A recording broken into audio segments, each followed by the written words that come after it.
Terima kasih atas kesempatan yang diberikan kepada saya untuk mempresentasikan tentang mata kuliah administrasi hukum gereja dan hukum negara. Jadi di sini ada 5 soal yang diberikan oleh Pak Sitio untuk saya mempresentasikan hasil kerja saya yang yaitu tentang administrasi gereja, hukum gereja dan hukum negara.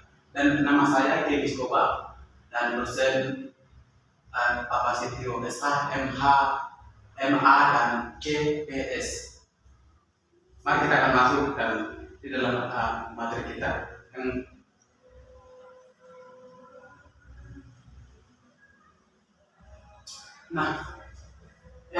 Soal yang pertama, kasus sengketa dan penyelesaian gereja. Nah, gereja harus dasar hukum yang jelas. Jadi gereja itu harus gereja atau denominasi itu harus mempunyai hukum negara atau hukum gereja yang jelas apa yang mereka lakukan.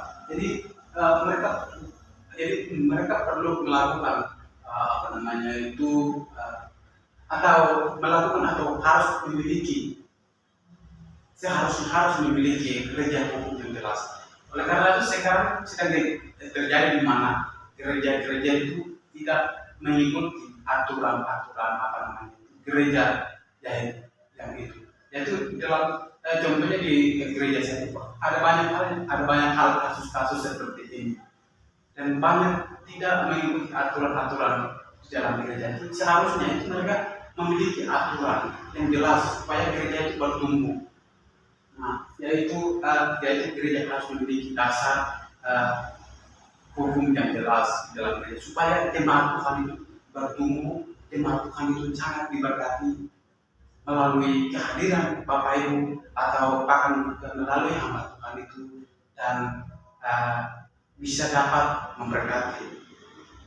Namun yang begitu juga hukum negara berperan dalam penyelesaian sengketa. Nah, ini juga banyak ada di negara kita, banyak dan perselisihan. Jadi kita bisa melihat sengketa.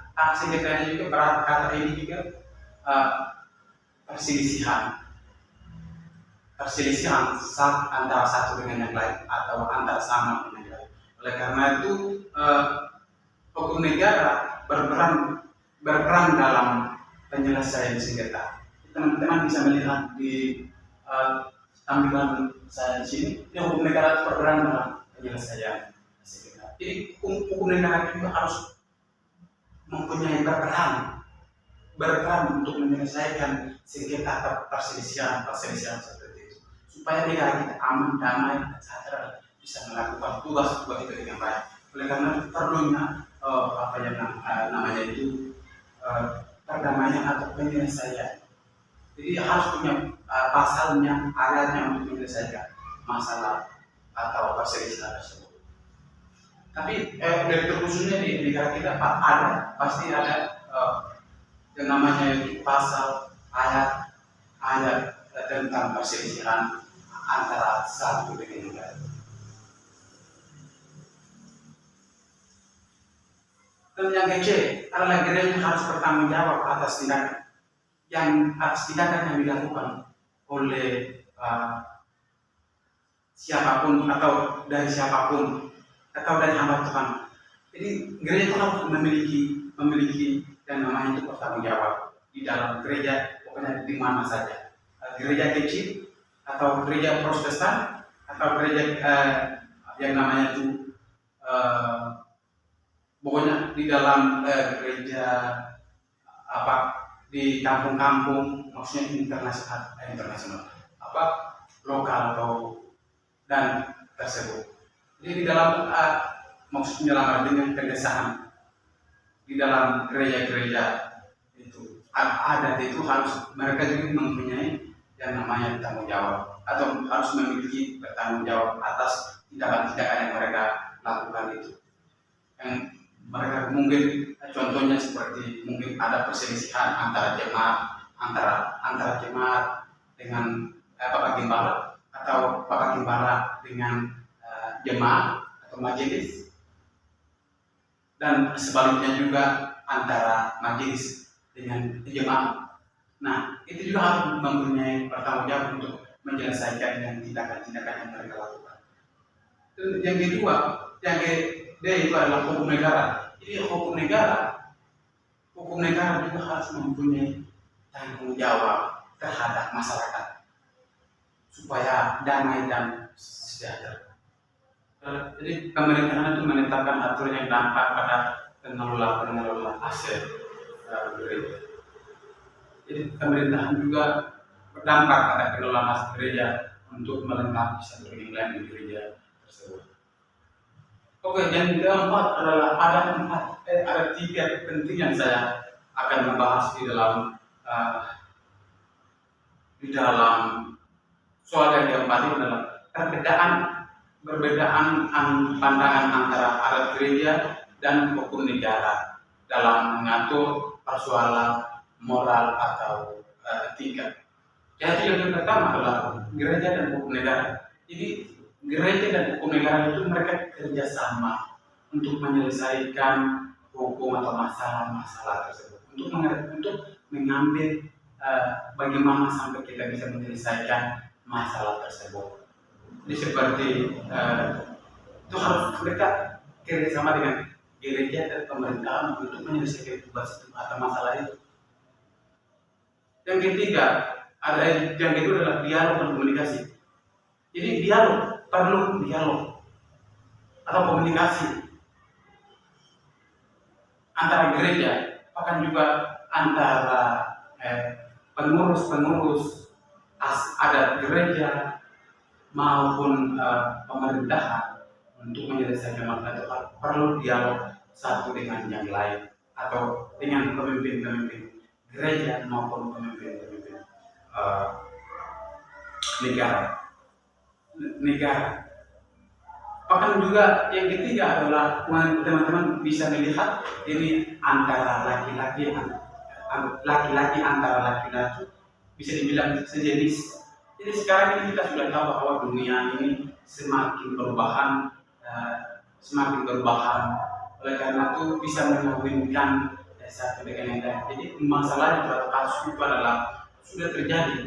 Ini teman-teman kan ini juga salah satu pengalaman yang saya akan membagikan. Jadi contohnya di Amerika itu sudah terjadi contoh. Jadi mereka kawin atau pernikahan itu satu dengan yang lain, maksudnya sesama jenis, bukan laki-laki antara perempuan, tapi laki-laki dengan laki-laki. Jadi mereka menikah. Jadi teman-teman bisa melihat juga Indonesia yang mungkin saya kurang tahu apakah ini sudah terjadi atau belum itu saya kurang tahu, tapi di sepengetahuan saya itu Amerika di luar dari Indonesia itu sudah terjadi tentang pernikahan sejenis atau perkawinan sejenis. Jadi teman-teman kita perlu tahu tentang ini, bahwa ini bukanlah atau ajaran kita, ajaran Kristen ini tidak boleh atau tidak diizinkan untuk kawin sesama sejenis. Itu yang saya sampaikan. Dan yang kedua adalah kasus pelanggaran negara yang melibatkan lembaga gereja. Nah ini juga pribadi di Papua ini sudah terjadi tentang kasus pelanggaran hukum negara yang melibatkan lembaga gereja. Jadi ini ada sebuah gereja ini membawa ini juga mereka melibatkan atau masalah atau kasus itu mereka membawa ke gereja. Jadi mereka masalah itu atau pelanggaran itu mereka bawa masuk di gereja dan mereka menyelesaikan masalah itu di gereja. Nah, sebenarnya harusnya tidak di gereja. Kalau di gereja itu untuk menyembah Tuhan, untuk memuliakan nama Tuhan, itu rasul-rasul. Namun ini harusnya mereka membawa kepada gereja atau mereka melibatkan gereja untuk menyelesaikan. Tapi ada juga untuk melibatkan gereja supaya bisa berjalan sesuai dengan kehendak Tuhan. Nah, oleh kasus pelanggaran negara yang melibatkan juga gereja. Jadi gereja juga harus campur tangan masalah-masalah pelanggaran tersebut. Itu menurut saya gereja juga harus melibatkan lembaga atau gereja di Indonesia supaya masalah itu bisa terselesaikan dengan sesuai dengan kehendak Allah. Nah, jadi teman-teman, itu yang saya presentasi. Kiranya Tuhan Yesus memberkati. Jika ada kesalahan, maafkan dan maklumi.